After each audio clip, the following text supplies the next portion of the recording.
Okay, so we've done the nice rear naked choke now. What we're going to do now to Graham is we're going to do the bit that I really enjoy. I like the fact that neck cranks are back, right? Neck cranks were never away from me, and I have been in the past told off or made to feel bad about the fact that I love neck cranks, and for me it's a big part of my game. When I was younger in catch wrestling, chokes weren't allowed. They were thought to be dangerous. You weren't allowed to choke people, but you could rip the head off the shoulders. That was fine.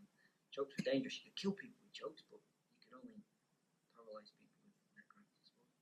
So what do I do with neck cranks and things? Well, I'll show you some fun looking at neck cranks. Okay, so I get to my seatbelt position again. Graham is going to do everything right to defend the rear naked choke. So he's going to keep his chin down, he's going to lift his shoulders, he's going to do all these various things to stop that happening. So the first place I'm going to go to is I'm going to take this hand off here and grab my own wrist. I want him to keep hold of this one, really. Okay, so I keep everything in here. My hand is going to again come up as though I'm going to do the rear naked choke. He will turn his chin towards my elbow. Okay, that is the law of jiu-jitsu, is to turn his chin towards the elbow.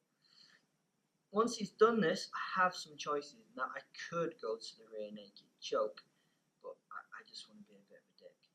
Alright? So what I'm going to do is, instead of having my head to the side and forcing his head in that direction, I'm going to put my head directly behind the back of his head. So I've gone from here and I use my forehead on the back of his head. Okay? Then what I'm going to do is I'm going to fly up and I'm going to go to my rear naked. Alright?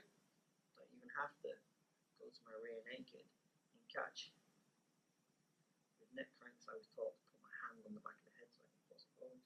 Put my head on the back of his head. And what I'm going to do is I'm going to bring my forearm through the side of his jawbone. And I'm going to do a big nasty jaw crush on his mandible. Okay, so there's a part of his jaw here where his teeth are. If he's not wearing a gum shield, sorry. Okay, I'm just trying to get my forearm on the line of his jaw. The more he tucks his chin, the actually easier it is to get the knobbly bit here on here. My head goes on the back of his head so that I can force his head forward through the forearm. My hand goes on top of his head, and what I'm going to do is I'm just going to force his jaw through it. Now what you might notice I do is that the flat of my forearm goes on it, and then I rotate the knobbly bit of my wrist into the jawbone. Okay, I'm trying to separate this part of his jaw, and it works absolutely beautiful.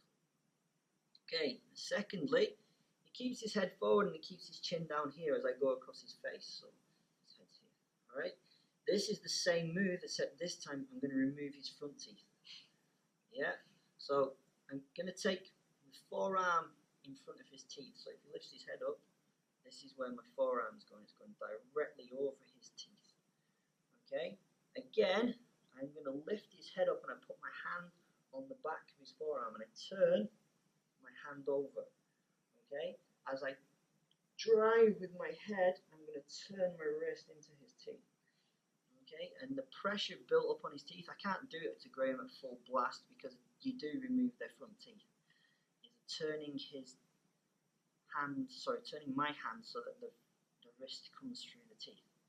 Okay, now if that wasn't bad enough, okay, you then get onto a whole new level of evil. Alright, this is Mark House 101. Alright, so I thought those were bad, so I thought going here and separating the jaw was a nasty thing to do. I thought going here and smashing his teeth in was a nasty thing to do. Oh no, that's not nasty at all. What we're going to do is we're going to take it to the next level of pain.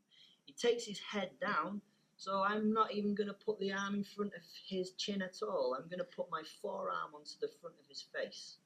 Alright, so my forearm is now on the bridge of his nose. Okay, and again my hand is facing towards the front. Okay, I go to my rear naked, and what I'm going to do is I'm going to pull and rotate his nose down the way. So I'm going to pull and push his nose onto his face, okay? And your nose does eventually go crunch, and you can't see, yeah? And it might break your nose. So as a quick recap, if you want to be a dick, yeah, I go across here, he buries his chin, I'm going to go to rear naked, my head's on the back of his head, my hand's on the top of his head, and I lift and rotate my shoulders underneath, okay? Everything's about pushing his head in that direction. Number 2, he's silly enough to keep his head facing to the front. I put my hand across his jaw, I turn my hand over, I go to rear naked, he's not enjoying that already. Head goes on the back and I push everything in. That's the most painful for most people. And then level 3 is to put it on the bridge of his nose. He's not enjoying that, that's just touching it. Okay, putting it on the edge of his nose and then going to rear naked. I'm trying not to hurt Graham at this point. Head on the back and I just flatten his nose to his head. Alright, each one of them is quite evil, alright, but it will get you a response. Carrying on with this theme, another favourite way of dealing with somebody is literally a one-handed rear naked. Okay, so I get to this position and this hand gets trapped. He might grab both hands on this hand to stop me trying to get it out of this position or something. Alright, literally all I'm going to do is I'm going to keep my fingers on the top of his scapula and I'm going to pull this elbow towards me. People try this, alright, and you might have some success. As long as I drive my elbow down, I might have some success with that. It's a bit 50-50, but it looks really cool. Doing rear naked from here to here, my elbow goes down the way in order to make that space, in order to get the tap. Alright, but the more brutal way of doing it, which will make him cough for about 10 minutes, is to keep my fingers on his chest, and I'm going to rip that elbow back towards me. Alright, so these are more brutal methodologies. They're good fun, but they're not going to win you many friends. Okay? Except you, because you're weird.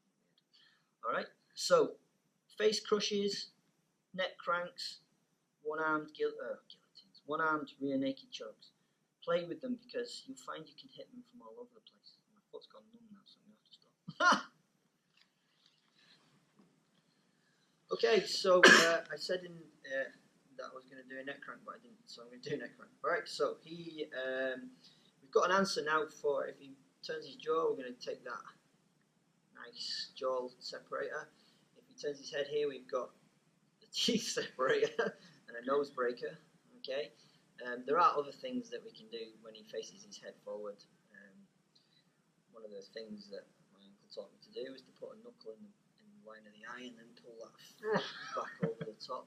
Now, you're not going to get away with that anywhere, alright? That was just carny wrestlers. Yeah, they just made people's life a misery.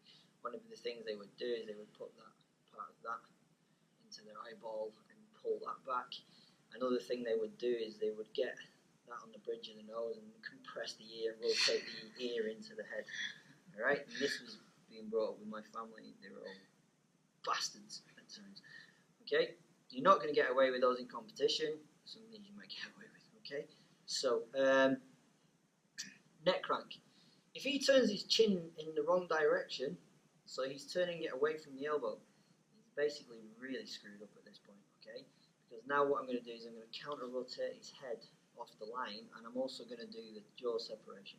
So this is a brutal neck crank, and Sakuraba quite famously did this to a few people when he was wrestling. Some of the Gracies were on the receiving end of some of these really nice neck cranks. So I go to my rear naked position, my hand is across here, he's defended the wrong way. Again, I'm going to grab up on top of his shoulder, my head goes on top of his head, okay? Put my cheek on his forehead. When I get to this position, I grab my own hand as though I'm going to do an inline choke, and all I'm going to do is I'm going to drive this under as I rotate my jaw in, and I'm going to pull. That's a jaw separation. If I want to go for the neck crank, I rotate the jaw towards me. Okay, now he'll either tap to the neck crank or he'll tap to the fact that the jaw is being compressed and separated. If you're going to do this to people, make sure people roll with gum shields in, otherwise they're going to cut their, sorry, got otherwise they're going to cut their face open on their teeth. Alright, so that's just a nice little neck crank. We just go across the face. If he faces his chin in the wrong direction, we grab onto the shoulder. I've got a hand here, I'm going to bring it up. As though I'm going to do my inline choke.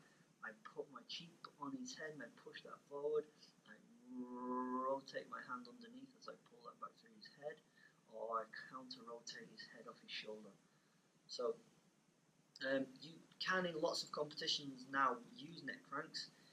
In MMA at pro level, they're allowing you to use neck cranks now, so have fun with them. Obviously, putting thumbs in people's eyes and grinding ears and stuff is not nice, but it can be fun if you're just annoying somebody. Okay.